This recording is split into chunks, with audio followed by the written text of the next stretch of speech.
হয়েছে। আজকে মনোনয়নপত্র জমা দিচ্ছেন দ্বিতীয়বার। এই সামনে নির্বাচন একদমই হাতে খোঁড়ায়, তো আপনি কি বলবেন? আমি বারুইপুর পূর্ব বিধানসভার মানুষ আমার কাছে ঈশ্বর ভগবান আল্লাহ।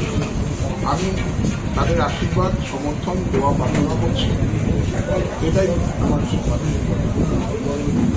আজকে জমায়েত সকাল থেকে প্রায় গমগম করছে, আপনি কি আশা রাখছেন এর থেকে আরো বেশি আজকে মনোনয়নের জন্য আপনার সাথে থাকছে সমাজ? আমরা জমায়েতের বিষয় নিয়ে চিন্তা ভাবনা করিনি।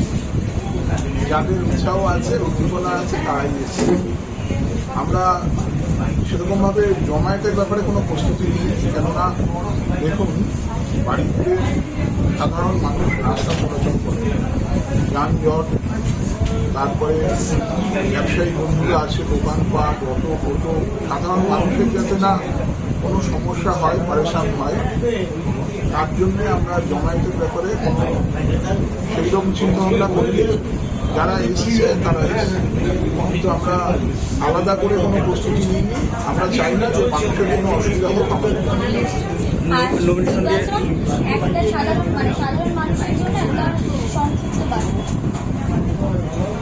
মানুষ আমার কাছে ভগবানের সমান, মানুষ সাধারণ। আমি সবাইকে বলবো যে এই নির্বাচনে আপনারা মমতা বন্দ্যোপাধ্যায়কে দুয়ার করে আশীর্বাদ করবেন, দুয়ার করে দোয়া করবেন, দুয়ার করে সমর্থন করবেন। চতুর্থবারের জন্য তো আজকে নমিনেশন দেওয়ার পরে আজকের দিনের পরে নতুন আর আজকে থেকে কি প্রচার মানে শুরু হবে আবার? আমরা 365 দিনই মানুষের সঙ্গে থাকি, মানুষের পাশে থাকি। মানুষ আমাদের ঈশ্বর ভগবান আল্লাহ, সুতরাং আলাদা করে আমাদের কোনো প্রস্তুতি নেই। আমাদের 365 দিনের কর্মসূচি একই রকম, একইভাবে চলবে।